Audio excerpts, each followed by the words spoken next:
বেণীমাধব, বেণীমাধব, তোমার বাড়ি যাব। বেণীমাধব, তুমি কি আর আমার কথা ভাবো?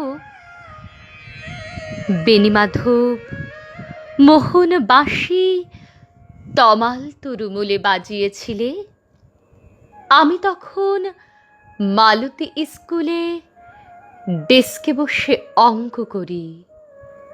ছোট্ট ক্লাস ঘর, বাইরে দিদিমণির পাশে দিদিমণির বর।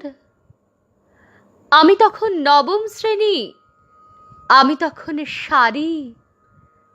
আলাপ হলো বেণীমাধব সুলেখাদের বাড়ি।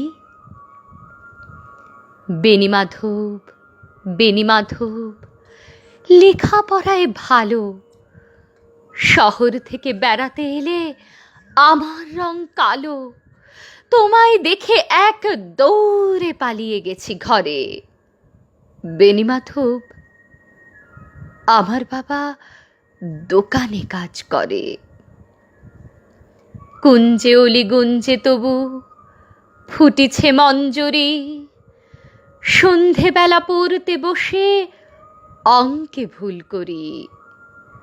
আমি তখন নবম শ্রেণী, আমি তখন 16।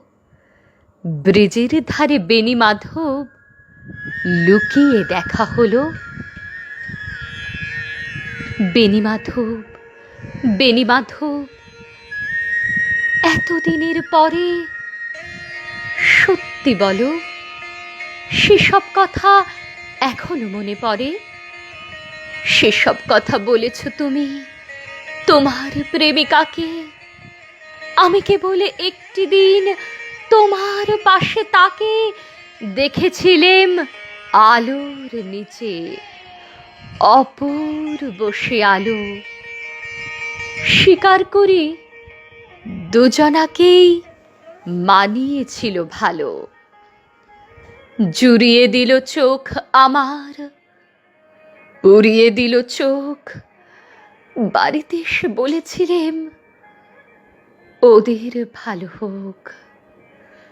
রাতে এখন ঘুমোতে যাই একতলার ঘরে।